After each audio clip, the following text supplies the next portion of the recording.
asalaamaaleykum gars yi maa ngi leen di nuyu di leen ziar di bég di kontaan bu baax ci àndaat ak yéen a ngi ci seen canal YouTube Gueye Studio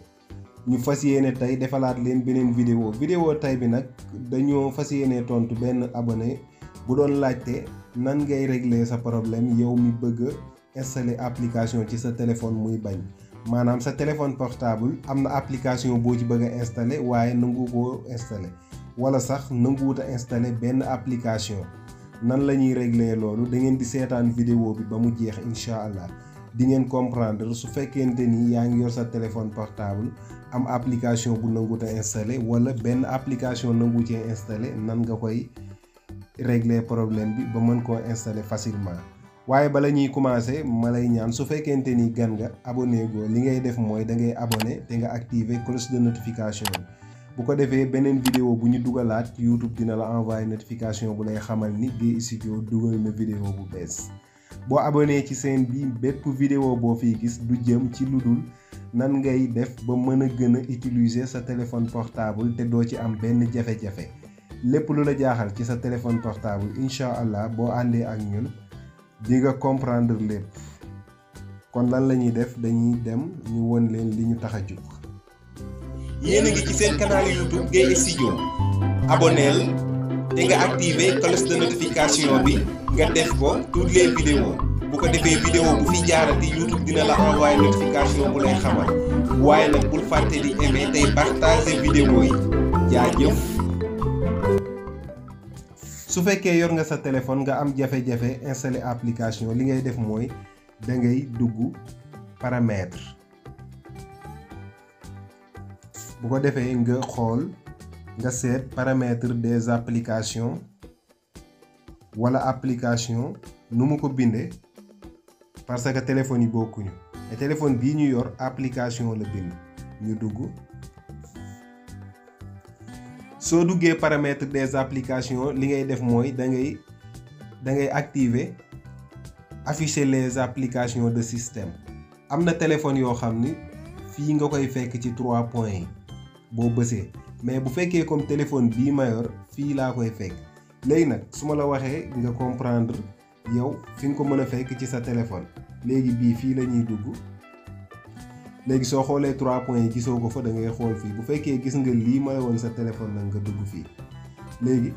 moo nekk nii ci kaw afficher les applications système lan la ñuy def dañu koy cocher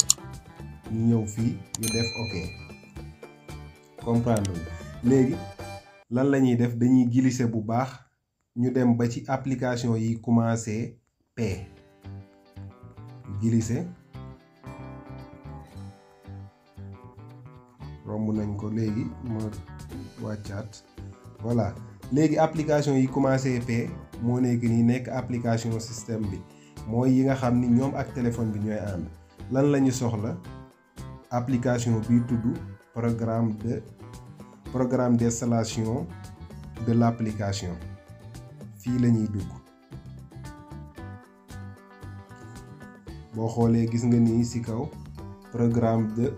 programme d'installation de l'application léegi bu ñu fi duggee lan la ñuy xool dañuy ñëw gis nga fii nii stockage bu ñu duggee stockage lan la ñuy def fii la ñuy ñëw vider le cache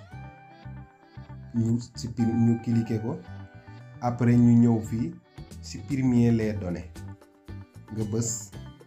après bu la laajee nii nga def OK voilà lan laay def damay def retour bu ñu defee retour arrière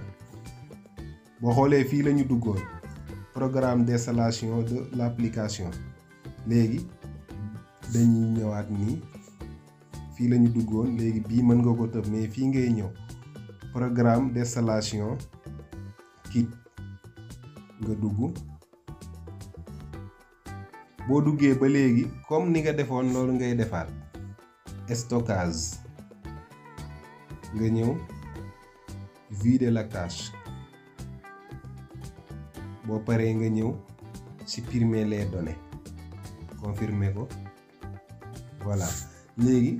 nga def retour encore léegi boo defee retour nii ba léegi boo xoolee ñi ngi application wala section d'application wala paramètres des applications sans départ ci appareil bi nga yor noonu la koy bindee. léegi fii ci 3 points yi ngay ñëw nga cliquer ko nga ñëw fii réinitialiser préférence nga bës ko. léegi soo ko defee ba pare li ngay def mooy redémarrer téléphone bi nga essayer waat nga télécharger application bi incha allah yàlla mën naa def mu jàll. léegi nag boo xoolee fii dama leen ko won ni réinitialiser préférence mais cliquer wu ma ko parce que su ma ko cliquer paramétrage application yu si bari dina dérégler. léegi nag bu boobaa yow c'est très simple boo ko defee parce que da nga koy def pour régler sa problème mais soo ko defee li muy def mooy bëri na application yoo xam boo ci duggaatee boobu dina la laaj yu ci bari pour nga autoriser ko. par exemple mën nga dugg WhatsApp nga bëgg a dugg pour fis ci sa galerie mu laaj la nga autoriser li ngay def mooy da ngay autoriser. waaw du jar ngay ñëwaat topp application bu ci nekk nga topp ko autoriser bu la ko sa jot mayee mën nga ko def. pour autoriser application yi lu yomb la nii ngay def. par exemple ñu dugg Instagram ñu xool autorisation gis nga yi nga autorisé wul fii lay nekk. léegi par exemple gis nga appareil photo bi autorisé wuñu ko, micro bi, stockage téléphone. su ma duggoon Instagram su ma bëggee jël benn photo daf may laaj ma autorisé bu ko defee damay bës foofu autorisé mais ba léegi mën nga ñëw fii nga ñëw gis nga autorisé après nga def retour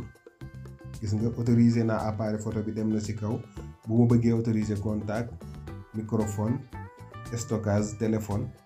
même nag su fekkente ni autorisé woo ko fii soo duggee ci application bi nga bëgg koo utiliser dina la laaj nga autoriser bu ko defee nga autoriser ko foofu benn yoon mu jeex. kon vidéo tay bi loolu la woon fii lañ koy yemale di leen jox rendez-vous balaa yàgg ci beneen vidéo. ma lay fàttali nag paramétrage bii ma la woon soo ko defee ba pare boo da ngay ba nga def réinitialiser préférence da ngay redémarrer téléphone bi maanaam da nga koy fay taalaat ko comprendre nga. bu ko defee nga essayer daal di télécharger application bi. kon ñu ngi leen di jox rendez-vous balaa yàgg ci beneen vidéo jàmm ak jàmm ba beneen yoon. su fekkente ni bëgg nga vidéo bi ñuy dugalaat dara bañ la see raw nag da ngay abonné te nga activer cloche de notification bi. su fekkente ni vidéo bi neex na la wala gis nga ni jariñ na la li ma koy xamal mooy da ngay aimer vidéo bi wala nga wax ma ko ci commentaire yi. kon ñoo ngi leen di jox rendez-vous balaa yàgg ci beneen vidéo. abonneel te nga activer cloche de notification bi nga def ko toutes les vidéos bu ko defee vidéo bu fi jaarati YouTube dina la envoyer notification bu lay xamal waaye nag bul fàtte di aimer tey partager vidéo yi jaajëf.